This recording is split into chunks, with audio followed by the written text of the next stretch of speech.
Anda kembali lagi di segmen Editor's View dan saat ini saya masih ditemani oleh editor CNBC Indonesia Mbak Hadijah Alaidrus atau Mbak DJ dan juga Halo. Mas Muhammad Khadafi atau Mas Davi. Mas Davi dan juga Mbak DJ kita lanjutkan kembali dialognya. Kalau tadi sebelum jeda kita sudah membahas begitu ya berbagai upaya dari pemerintah baik kebijakan moneter, kebijakan fiskal untuk bisa melandaikan inflasi, begitu membuat rupiah berada di zona penguatannya begitu. Nah, kalau dari Mas Davi sendiri melihat seperti apa? Artinya langkah The Fed masih ada satu kali lagi, satu ruang lagi untuk menaikkan kembali suku bunga acuannya.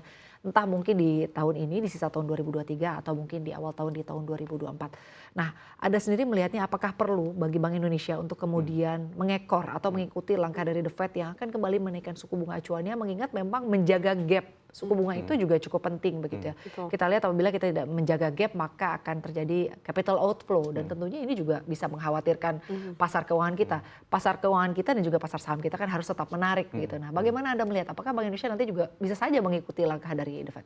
Ya, kemungkinan besar sih kalau The Fed menaikkan suku bunga lagi di tahun ini, kemungkinan besar Bank Indonesia pasti akan mengikuti juga. Iya. Karena kalau kita lihat sekarang ini posisinya udah beda tipis banget ya di Bank Indonesia antara Bank Indonesia dan The Fed.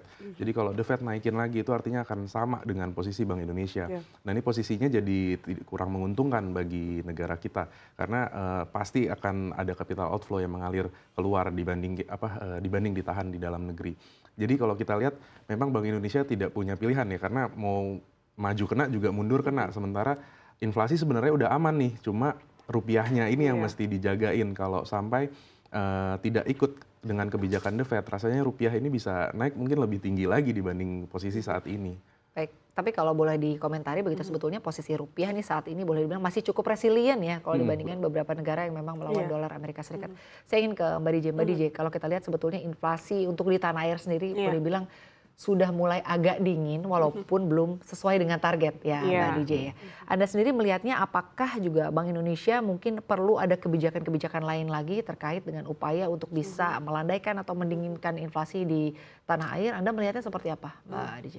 Kalau untuk inflasi sendiri sebenarnya ada kekhawatiran untuk inflasi pangan sebenarnya ya. Kita juga beberapa hari ini sering sekali melihat kalau misalnya ada harga beras naik, harga gula dan lain sebagainya. Nah, ini juga sepertinya sudah ditangkap oleh Bank Indonesia untuk harga-harga pangan ini dan dari Bank Indonesia sendiri kemarin juga tadi saya katakan kalau Gubernur BI sudah menyatakan kalau inflasi ini terkendali dan BI akan terus melakukan koordinasi antara pemerintah pusat dan pemerintah daerah, tentunya juga melalui tim pengendalian inflasi di pusat dan daerah. Dan BI juga mengungkapkan bahwasannya ada satu senjata Bank Indonesia yaitu suku bunga ini.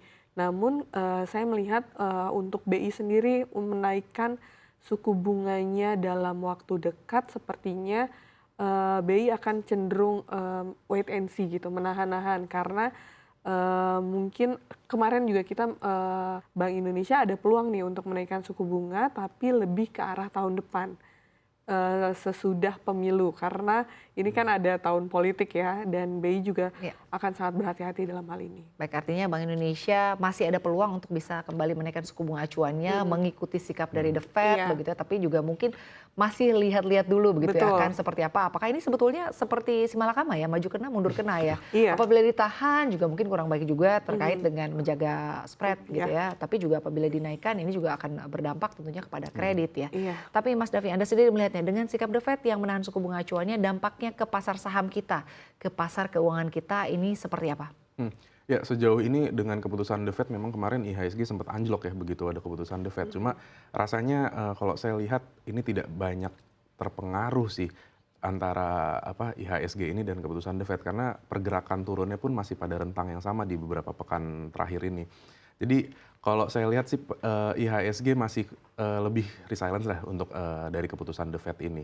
Tapi untuk jangka panjang mungkin memang perlu dicermati karena saham teknologi ini akan terus melemah dan itu pasti akan berdampak juga ke Indonesia. Baik, pertanyaan terakhir Mas Davi, kalau kita memperhatikan pemerintah sebetulnya sudah ada kebijakan dari DHE ya di 1 Agustus 2023 kebijakan DHE-SDA. Anda sendiri melihatnya apakah kebijakan DHE ini cukup signifikan terkait dengan upaya pemerintah untuk membuat rupiah berada di zona penguatannya? Singkat saja Mas Ya, Davi, silakan. secara statistik sih kalau DHE terbit di 1 Agustus itu, tapi kalau kita ngelihat sampai September rupiah nih trennya masih naik. Artinya DHE memang masih belum optimal untuk menjaga nilai tukar rupiah. Nanti yang mungkin bisa kita lihat selanjutnya ini instrumen lain SRBI dari Bank Indonesia yang mungkin kalau sudah dalam di pasar keuangan kita bisa berdampak baik ke nilai tukar kita.